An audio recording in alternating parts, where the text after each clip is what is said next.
Olá, Deus te ama e Ele tem uma palavra para você. E ela se encontra em Mateus 10, versos 33 e 34, que diz: Qualquer que me confessar diante dos homens, eu o confessarei diante do meu Pai que está nos céus. Porém, o que me negar diante dos homens, eu o negarei diante do meu Pai que está nos céus. Neste texto de Mateus, capítulo 10, Jesus escolhe 12 apóstolos e dá a eles várias instruções acerca da pregação do Evangelho, de como seria, de como agiriam e de como seriam rejeitados, presos, julgados, maltratados e mortos. Mas Jesus também os encoraja a não temer os que matam o corpo, mas que não podem matar a alma, e que tão somente deveriam confiar nas promessas e nas provisões de Deus, porque eles valiam muito mais do que muitas aves do céu, ou seja, o valor para Deus daqueles homens era imensurável. Neste breve sermão de hoje, eu quero tratar sobre essas duas palavras, confessar e rejeitar.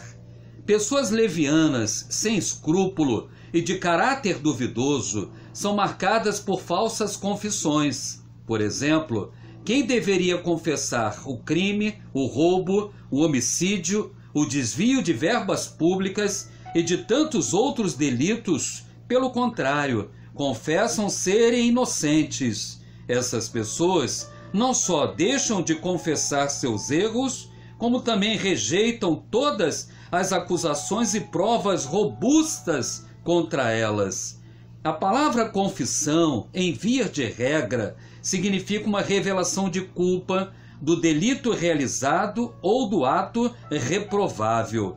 Mas, em relação à Bíblia, o que ela diz sobre a confissão de pecados? Em 1 João capítulo 1, verso 9, está escrito: se confessarmos os nossos pecados, Deus é fiel e justo para nos perdoar e nos purificar de toda injustiça. Mas por que confessar pecados? E o que é pecado? Pecado é tudo aquilo que transgride a lei de Deus ou os seus mandamentos que estão revelados na Bíblia e acessível a todos que desejam viver de acordo com a vontade soberana e absoluta de Deus, a fim de que, arrependido e transformado pelo Espírito Santo, viva uma nova vida, deixando para trás tudo aquilo que o destruía e o envergonhava moralmente, fisicamente, socialmente e publicamente por seus atos, condutas e palavras. E o apóstolo Paulo é mais enfático e incisivo ainda ao tratar da natureza humana, dizendo que o salário do pecado é a morte, seja ela física ou seja ela espiritual, porque a alma prestará conta de suas decisões e escolhas diante de Deus. Porque em Hebreus 9, 27, diz que após a morte segue o juízo. Confessar a Cristo é reconhecer nossos erros, nossas fragilidades, nossa culpa e declarar que Ele é o Filho de Deus, Senhor e Salvador de todos que se arrependem e abandonam o pecado. A nossa confissão a Cristo deve ser sincera e espontânea, isto porque a Bíblia diz que Deus sonda o nosso coração.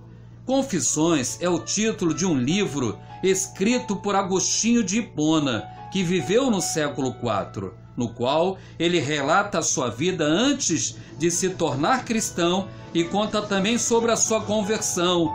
Ele disse que mais do que confessar pecados, é entender a importância de adorar a Deus, pois este deve ser o principal propósito de todos. Para nossa reflexão, eis algumas declarações de Agostinho. Dizia ele: sentia-me ainda preso ao passado e por isto gritava desesperado. A ti, Senhor, que conhece os abismos da consciência humana, poderia eu esconder algo ainda que não quisesse te confessar? Eu poderia até se esconder de mim, mas nunca me esconder de ti. E por quanto tempo direi ainda? Será amanhã? Mas por que não agora? Por que não hoje, por fim, a minha ingratidão a Ti, ó Deus? Com base nas Confissões de Agostinho, deixo para você ler Romanos 10, versos 9 a 11. A você que já confessou a Cristo, continue a sua caminhada com Ele até o fim. Mas para você que ainda não confessou, entregue a sua vida a Ele, seja salvo e garanta seu lugar com Ele na eternidade. Vou orar por você. Deus querido, ajude este ouvinte a confessar seus pecados e a abandoná-los. Em nome de Jesus, amém. Leia a Bíblia, se inscreva no meu canal no YouTube e compartilhe esta mensagem com seus contatos. Graça e paz.